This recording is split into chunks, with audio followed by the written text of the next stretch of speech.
प्रिय दोस्तों, आज हम आपको एक ऐसी कहानी सुनाने जा रहे हैं जिसमें एक पति पत्नी हज पर गए थे और वहां जाते ही अजीबोगरीब जानवरों में तब्दील हो गए। आखिर उन्होंने अल्लाह के घर में ऐसा क्या किया कि उन्हें ऐसी दर्दनाक सजा मिली? यह कहानी सुनकर आपकी आंखों में आंसू आ जाएंगे और आप बहुत कुछ सीखेंगे। तो आइए, इस कहानी को पूरा जानने के लिए हमारे साथ बने रहिए।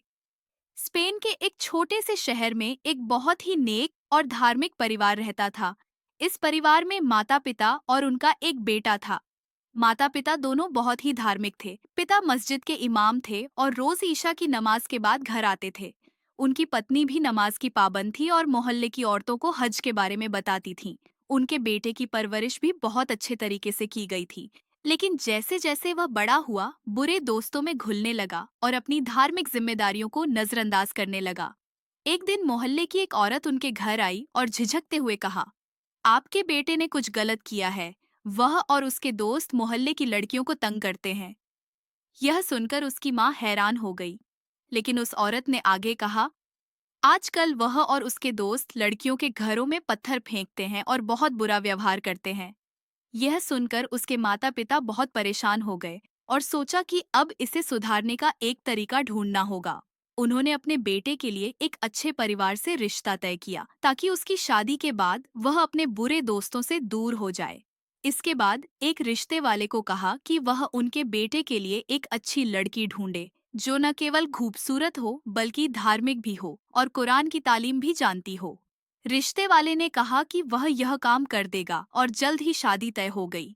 लेकिन जब बेटे और बहू को हज पर जाने के लिए कहा गया तो दोनों नाखुश थे। बहू ने कहा, हमें लंदन या पेरिस भेजिए, हमें हज पर जाने की कोई इच्छा नहीं है। मगर बेटे को पता था कि उनके खानदान का यह रिवाज है कि शादी के बाद सबसे पहले खाना काबा की जियारत की जाती है। आखिरकार दोनों ने रिलक्टेंटली हज पर जाने का फैसला किया। हवाई जहाज में जब बाकी सारे हाजी अल्लाह का जिक्र और तस्बीह कर रहे थे, तब ये दोनों हंसते हंसते मजाक करते हुए बदतमीजी से बात कर रहे थे। कोई उनकी तरफ देखता लेकिन दोनों को कोई फर्क नहीं पड़ा।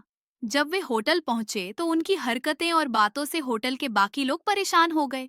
वे जोर जोर से हंसते थे और दूसरों को तंग करते थे। इस बीच उनकी बीवी का पहनावा भी बहुत ही अजीब था। वह पर्दा करती तो थी, लेकिन वह इतना तंग था कि उसकी शक्ल और शरीर साफ दिखाई दे रहे थे और इससे ऐसा लग रहा था जैसे वह यहाँ फैशन के लिए आई हो, न कि धार्मिक उद्देश्य से। जब वे हरम शरीफ पहुंचे तो उनकी हरकतें और भी खराब हो गईं। वे लगातार ऊंची आवाज में बात कर रहे थे, हंस रहे थे और शरारतें कर रहे थे। कुछ लोग उन्हें समझाने की कोशिश की, लेकिन उन्होंने न सिर्फ उनकी बातों को नजरअंदाज किया बल्कि उनके साथ बदतमीजी भी की। आखिरकार एक दिन जब वे हरम शरीफ के दरवाजे पर पहुंचे, अचानक एक अजीब घटना घटी। उनका पूरा शरीर दर्द से झूलने लगा और जैसे ही उनके कदम हरम के अंदर पड़े, उनकी शक्ल एक जानवर जैसी हो गई। उनका पूरा शरीर मुड़ गया और वह चलने में भी असमर्थ हो गए। उनकी पत्नी भी तेजी से बदलने लगी। उसका शरीर आधा इंसान और आधा जानवर बन गया। उनकी यह हालत देखकर हर कोई हैरान रह गया। लोग उनके पास दौड़े लेकिन वे अब इंसान नहीं रह गए थे। वे जानवरों की तरह बिछ गए थे। ये सब हुआ क्योंकि उन्होंने हज के दौरान और अल्लाह के घर में अपनी जिम्मेदारी को नजरअंदाज किया और बिना किसी शर्म के हरकतें की। यह उनके लिए एक कठोर सजा थी जो उनके जीवन को हमेशा के लिए बदलने वाली साबित हुई।